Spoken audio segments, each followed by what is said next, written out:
Uzaktaki cehennemin yakıcı olduğunu ve Allah'ın, bugün kullandığımız bir tabir var ya, orantısız güç. Sanki Allah kullarını yakmak, öldürmek, acıtmak, bitirmek, yok etmek üzere bir sistem kurduğunu düşünüyoruz cehennemle. Allah cehennemini atmak için değil, cennetine koymak için birçok bahane önümüze koyuyor. Bugün yağmura, rahmete rağmen Bismillah deyip yola çıkıp içeri gelmeniz rahmete ulaşma vesilenizdi. Tüm İstanbul temizlendi. Ağaçlar güzelleşti. Felaket fırtına mahvoldu İstanbul. Demek yerine ya Rabbi şükürler olsun. Rahmete ihtiyacımız vardı. Kışın yiyeceğimiz yiyecekler şimdi huzur buldu. Onlar büyüyecekler. Bizim için bereket olacak. Toprak güzelleşecek. Nimetlerle buluşacağız. Allah'ım sana hamdolsun diyeceğimize üf ne biçim yağıyor. Bu ne ya? Bu nasıl bir cümle ya? Yani bu yağmuru biz yağdırsak, biz böyle bir şey desek o an vanayı kapatırız. O an kapatırız yani. Para veriyorsunuz onda 100 bin lira, 100 bin TL veriyorsun yani. Bu ne ya baba? Öyle mi? Aldım. Git kazan kendin yaşa bakalım nasıl yapıyorsun. Hemen deriz dayanamayız yani. Oğlumuza bile dayanamayız. Git kendin kazan da göreyim bakayım der. Allah böyle yapmıyor. Allah'tan bize böyle bir şey yapmıyor. Bizim duygularımıza göre dünya şekillense bir günde kıyameti koparırız zaten. Yapar mıyız? Ben sabırlı bir adam, ben bile yaparım. Çünkü insan dayanamıyor bir anda. Niye böyle oldu? Uzaktaki cehennemle yakındaki cehennem antrenmanlı. Buradaki yaptığımız her cehennem hareketi orada karşımıza çıkacak bütün cehennemin yakıcı azabının dünyadaki iz düşümü. Cennete götürecek bütün amellerin oradaki yaşatacağı muhteşem havanın dünyadaki iz düşümü de şu an sohbet etmek, muhabbet etmek, yemek ikram etmek. Demek ki cehenneme gidenler kimlermiş? Yemek yedirmeyenlermiş. Beyefendi dün akşam cennetlik oldu. Beni gibi gariplere ve çok sevgili dostlarına yemek ikram etti. Koşuşturdu. Onların sohbetine vesile oldu. Bunu bütün peygamberler yapıyordu. Aynı anda yapmıştı 3 sene önce iftar. Ondan sonra bir daha yemek yemedik. O zaman cennetlikti. Şimdi nerede bilmiyorum. Araftasın bak şu anda. Sen bir yemek daha ikram et. Sofra kurmak, ön açmak, birisine nüfuzunuzu kullanmak. Niye yapayım ki ben o nüfuzumu? Ya arkadaşım, ona verdiğin her nüfuz, her ön açma, bir telefonla önünü açtığında Allah sana bunun karşılığını veriyor. Korkma. Bir öğrencim vardı. 10 yıl kendisiyle gece gündüz ilgilendim. Bir öğrencim, isim vermedim, dedikoduya girmez. 10 yıl sonra karşıma aldım. Anlattım mı ben bunu burada? Anlatmadım daha. Anlatmadım. Dedim ki, bugüne kadar sana ben hiç para verdim mi? Çok. Sen bana verdin mi? Hiç dedi. Bugüne kadar ben sana hep kıyafet aldım. Aldın mı? Aldım. Sen bana hiç aldın mı? Hayır. Saydım. Hep öğrettim sana. Öğrendim mi? Öğrendim. Sen bana hiç öğrettin mi? Hayır. Ne dediysem tasdikliyoruz yani. Öyle bir duruma geldik yani. Peki dedim, benim dedim alnımda enayi yazıyor mu dedim. Estağfurullah dedi. Ben dedim çok iyi bir tüccarım. Alışveriş çok iyi bilirim. Ben vermeyi de almayı da çok iyi bilirim. Ama vermek istemeyen cimrilerden de bir şey almayı hiç sevmem. Çünkü senden gelecek bilgi bana cimrilik bulaştırır dedim. Senden gelecek para bana cimrilik bulaştırır. Ben cimrilerin yemeğini de yemek istemem. Parasını da almak istemem. Mesaisini de almak istemem dedim. Sen bu hastalıktan kurtulmazsan sana gelecek olan nimetler de erişmeyecek dedim. Ve gerçekten 10 yıldan beri tırmanıyor, uğraşıyor. Bir türlü olmuyor. Çünkü hocam dedi ki vermeden büyüme olmaz. Sana verdiğim için Allah bana kat kat verdi. Sana verdiğimden dolayı ben yolda kalmadım. Vermek çok büyük bir nimet. Vermeden madde aleminde de büyüme yok, mana aleminde de büyüme yok. Ya hocam ne vereceğim? 100 lira param var. Arkadaşım bu 100 liranın eve lazım olan kısmını düşün, planla. 10 lirasını ver, 5 lirasını ama ver, bir şey ver. Verince korkma, gidenin yerine daha fazlası geliyor. Ya bu tüccarlar çok uyanıklar, çok akıllı insanlar, seviyorum. Hocam dedi, büyükler derdi ki bize de biz çocukken, oğlum, evladım, deponun musluğunu, yani su bidonunun musluğunu Azıcık açma. Tam aç verirken bir şeyi.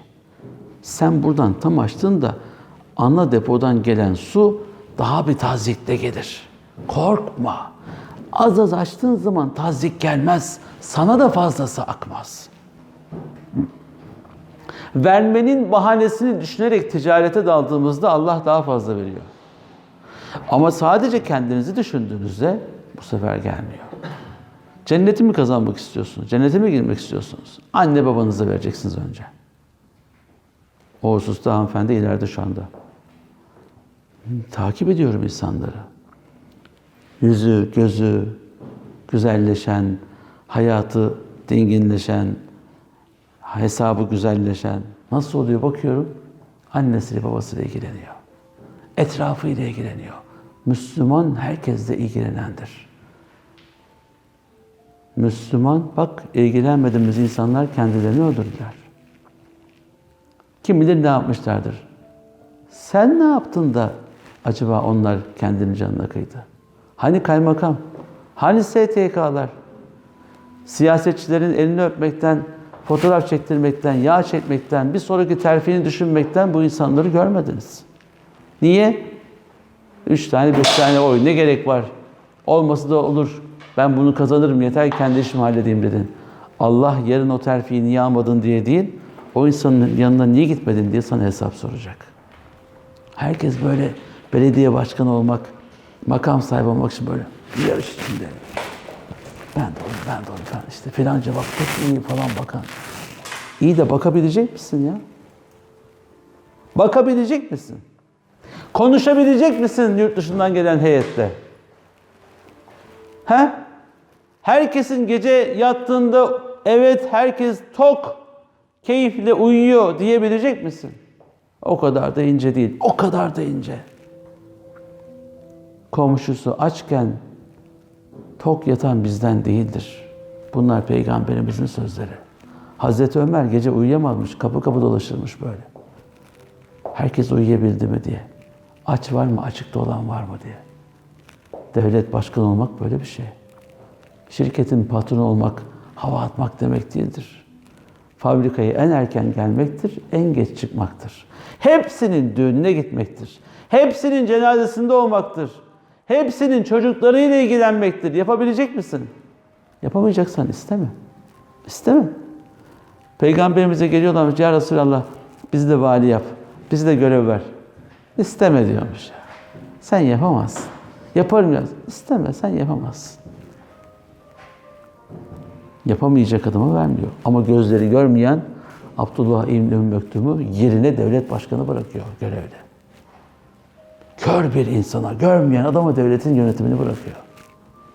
O yapar diyor. İnsan talip değil, matlub olacak. Açıklayayım mı? Talip bir şeyi istemek demek. Şunu istiyorum, burada olmak istiyorum, şunu yapmak istiyorum demekle başkalarının istendiği kişi olmak, talep edilen olmak, matlub. O zaman başarı geliyor işte. Siz öyle bir hazır olun ki gelen teklifi getirsin, geldiğinde de siz en güzel şekilde onu yapın. Niye imamlığa talip olmadım biliyor musunuz? Zor bir görev. Çok zor. 28 yaşındaydım. Kazayla bacak üstüne atarım. Bir gün spor arabaya binerim. Saçlarımı tararım, gençliğime aldanırım. Bu nasıl imam demesinler diye talip olmadım. Onları da yapmazdım. Yapmıyordum. Ama bir an bu hiç imama benzemiyor deyip başkasının günahına neden olmamak için istemiyordum. İstememem yapmak arzusunda olmadığımdan değil, meselenin ağırlığını taşıyamam diye endişe ediyordum. Ama Allah lütfetti. Hem de İstanbul'un en güzel camilerini. Ne hikayeler, ne güzellikler oldu sabahın seher vakitlerinde. Ne gözü yaşlı insanlar, ne maneviyat dolu insanlar geldi, ne dualar ettiler. Kim bilecek? Kim nereden bilebilir? Sabahın 4'ünde Eyüp Camii'ne koşup gelen cemaati Kur'an'la karşılamak kaç kişiye nasip olabilir? 5 sene, senenin her günü Ne bileyim ben orada mukabele okurken vurulacağımı, oradaki insanların, yaşamayanların, yaşayanların, herkesin duasıyla tekrar hayata döneceğimizi. Nereden bilebilirdik ki? Bir gün Yasin'in son sayfasını okurken اَوَلَمْ يَرَوْ اَنَّا خَلَقْنَا لَهُ مِمَّا عَمِلَتْ اَيْدِينَا اَنْعَامًا Gerisi yok. Cemaat de böyle dolu. Bir daha okudum. En'amen gene gerisi yok. Halbuki yalnızsız okudum. Bir cüzden fazla. Sadakallahul azim dedim. Sübhane rabbike rabbil izzeti aklıma gelmiyor. Onu da unuttum. El Fatiha dedi. Yani herkes Yasin ezberi biliyor camideki %80'i. Ama dünya birincisi hafız okuyamıyor. Unutturuldu. Belki de tamamlasaydım nazardan ölecektim o gün. Çünkü o dinleyenlerden bazıları şöyle diyor. Keşke ben de böyle bir hafız olsaydım. Keşke ben de bunun gibi okuyabilseydim. Demiyor ki bu duygu bu adama ne yapar? Farkında değil. Fark ettim. Ertesi sabah mukabeleye geldim. Öndeki hep baştan sona dinleyen cemaati. Eğer dedim bir daha ben buraya oturmadan beni okumazsanız size bir ayet dahi okumam. Okumaya başladılar. Ve biz okumaya devam ettik. Askere gittim. Askerdeyken bir ara İstanbul'a geldim. Bir amcanın yanına uğradım. Selmancığım dedi. Geçen Yeşilköy'den kalktım.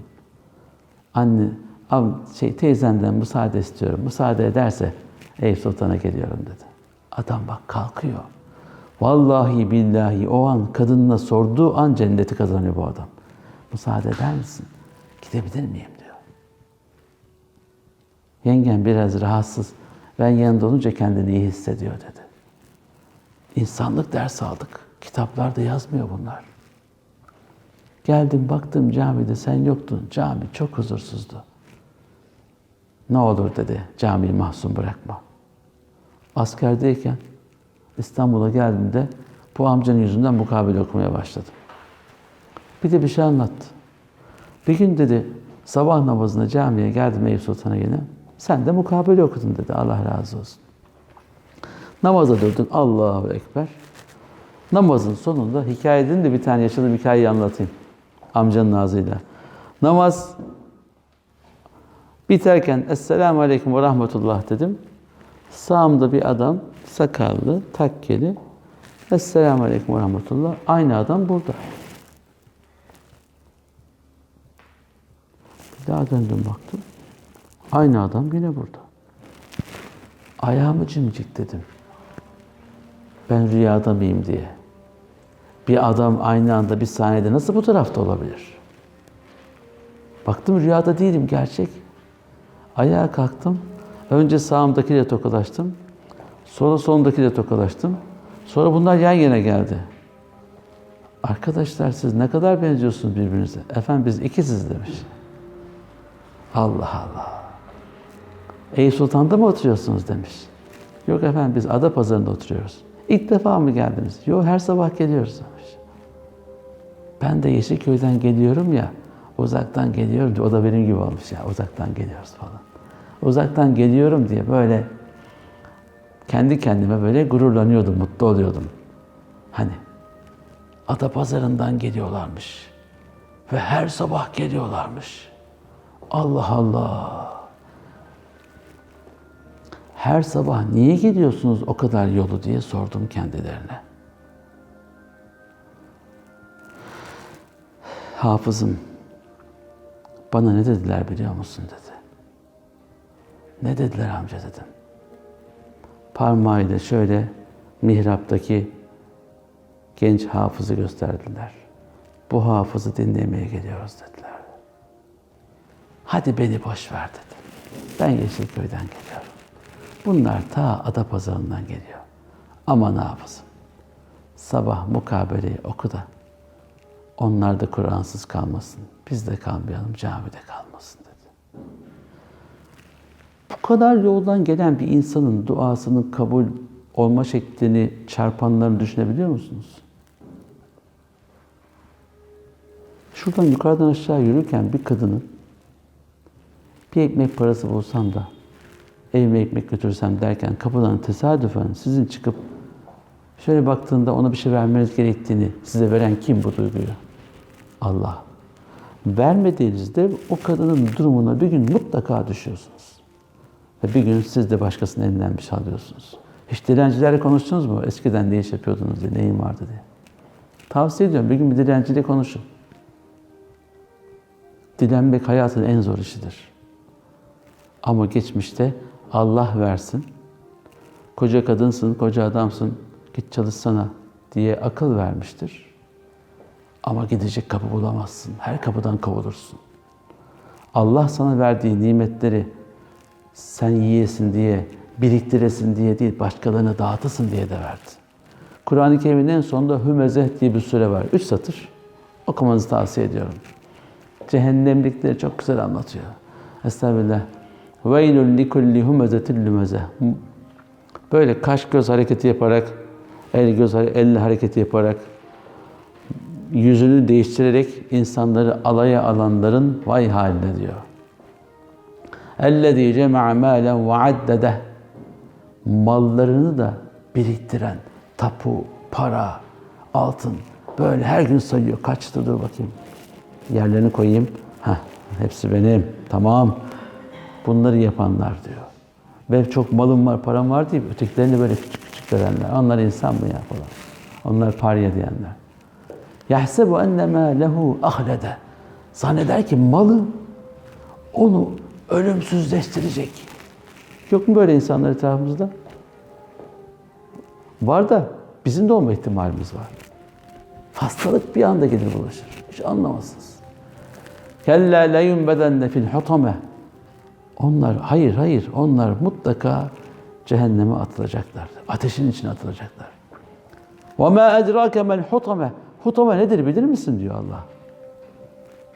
Narullahil muqade. Devamlı böyle yanıp tutuşan Allah'ın ateşidir diyor. Elleti tattali'u alel ef'ide. İnsanların kalplerine sirayet eder. Oraya ulaşır, orada var olur. Allah Allah. İçimizdeki ürperti, korku, utanma duygusu, ızdırap Allah'ın ateşiymiş. Enteresan değil mi? İnneha aleyhim mu'sade. Onları da diyor böyle muhasara altına alır. Kuşatır diyor o ateş, ızdırap. Olmuyor mu ya? Bir yüzümüz kızarıyor, bedenimiz böyle ay su oldum diyorsun utancımdan.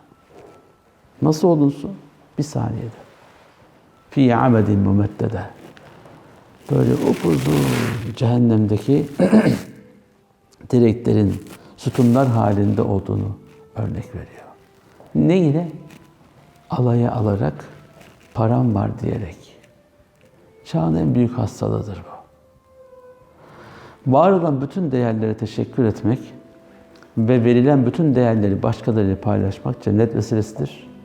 Tuttuğunuz her şey sadece benim dediğimiz her şey de cehennem nedenidir.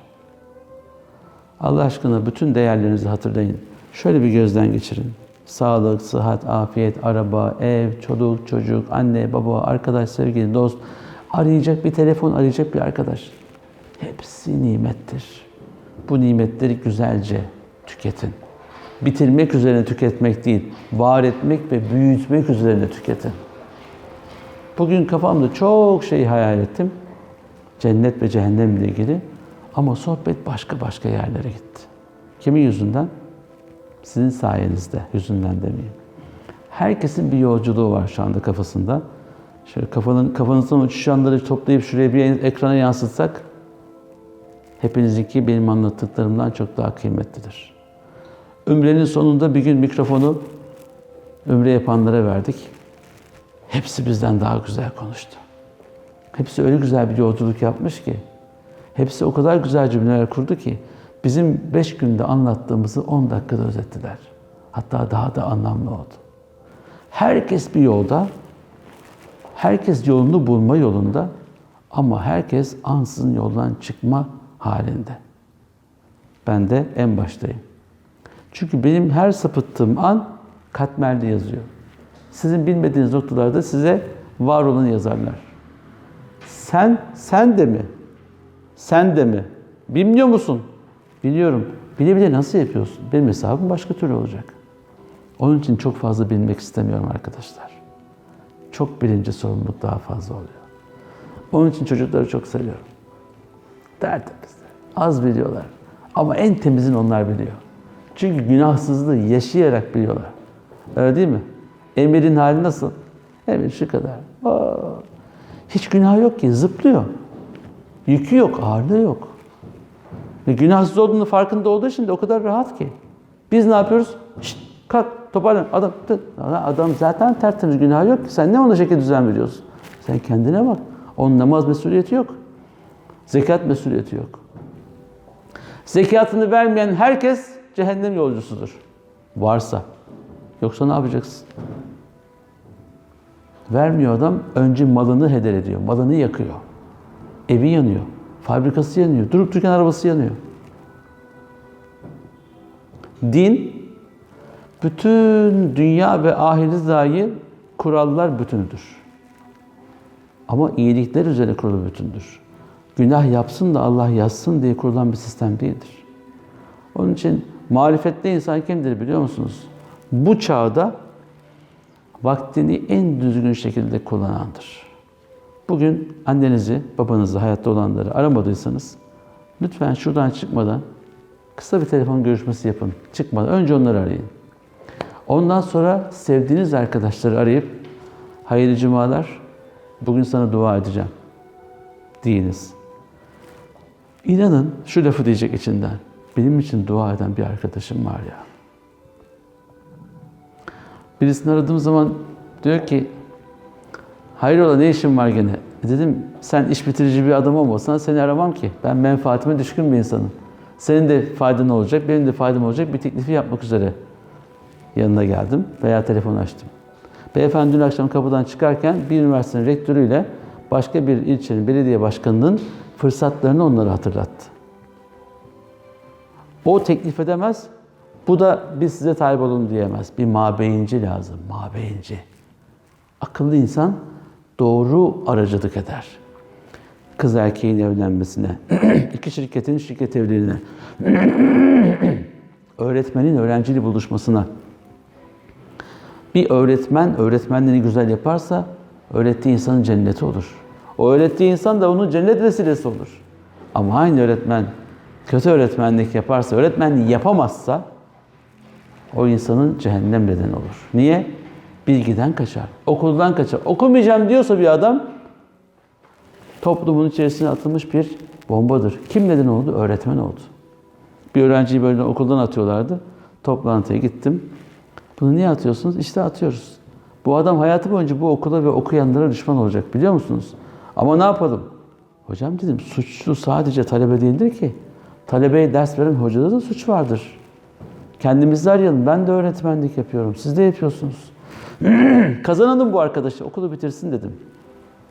Peki hocam bir şans daha verelim. Okudu. Şimdi müdürlük yapıyor.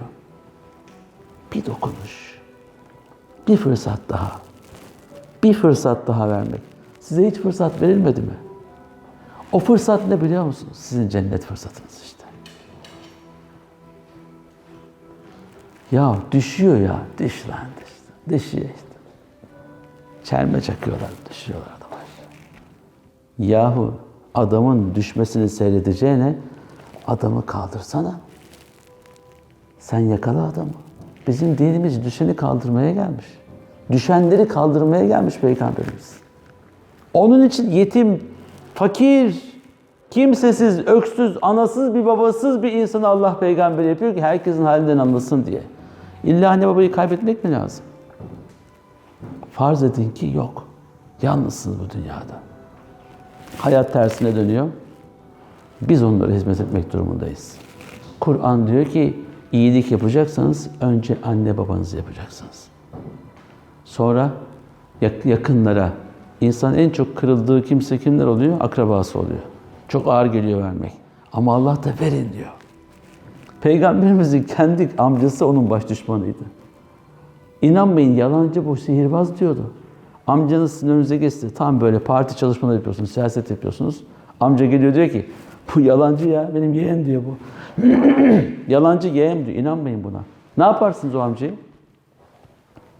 Peygamberimiz Allah'a dua etti. Onun yola gelmesi için. İmanla gitmesi için. Biz ne yaparız? Silahı çeker indiririz aşağı. Benim bütün kariyerimi alt üst etti diye. Halbuki o senin kariyer nedenindi. Uğraşabilseydin yukarı çıkacaktın. Uğraşmadın, kolayı seçtin. Öldürürüm, kurtulurum dedin. Nereye kurtuldun? Hapishanedesin işte. Çok insan var böyle hikayesi içeride. Kıymetli dostlar, yetimlere vereceğiz, akrabaya vereceğiz, yolda kalmışlara vereceğiz. Allah hayır namına ne yaparsak onu bilir. Hoca bunları hep anlatıyor. Hoca dermiş ki vaaz ederken فَاَقِيمُ الصَّلَاةِ öyle anlatır cemaat. Namazınızı kılın ve atuz zekâh dermiş. Zekatınızı verin derken de çaktırmadan parmağıyla böyle kendini göstermiş. Hocaların %90'ı değil, %100'ü başkalarıyla aracıdır. İhtiyacı olmayanlar, ihtiyaç fazlası olanlarla ihtiyacı olanlar arasında bir köprüdür. Bazen birisi bir şey getirir, tam diğer adamın ihtiyacı olan rakamdır. Şok olur hocalar. Allah Allah. Kuruşuna kadar getirir bunu. Hocam zekatıma getirdim der, alır, verir. Eski ekonomi bakanı vardı, Güneş Taner, tanır mısınız? Güneş Bey'le tanıştığımda bana arkadaşlar kartvizit yapmıştı. Sermon okumuş, MBA, hafız falan böyle, MBA böyle bir. Beni yukarı çıkarmak için, gazlamak için kart yapmışlardı. Ben de kart yoktu, onu verdim. Böyle baktım. Bu MBA ne oluyor ki dedi. Efendim, adam Amerika'da okumuş, adamı ne diyeyim ben şimdi? Efendim bildiğimiz MBA dedim. Nasıl ya dedi, imam dedi, MBA, imam olur mu ya dedi. Nasıl yani dedi. Efendim biz halkın görünmeyen ekonomisine yön veriyoruz dedim. O nasıl oluyor dedi, adam ekonomi bakanlığı yapmış ya. O nasıl oluyor dedi hemen. Efendim dünyada dedim krizler oluyor ya, Venezuela'da, başka ülkelerde, Brezilya'da insanlar hani marketlere falan dalıyorlar ya. Burada dalmamaların nedeni imamlardır dedim. O nasıl oluyor dedi ya. Efendim dedim, biz el altından hayır, hasenat, zekat fonunu fonluyoruz insanlara. Onlara el altından yardım yaptığımız için, market alışverişlerini yapabildikleri için dalmıyorlar marketlere dedim. Allah Allah, bu imam tehlikeli imam ya dedi. Efendim tehlikesi yok, bu böyle dedim yani. Türkiye'de yağmalama olmuyorsa el altından hayırseverler sıkıntısı olanların sıkıntısını giderdiği için devlete karşı başkaldırı olmaz. Bu dedim bizim kültürümüzün tam içinde, dibinde var yani. Bazen bazı arkadaşlarımı üst üste rahatsız ederim. Bir hayır işi var derim, bir daha var derim. Diyemez adam niye bir daha diye.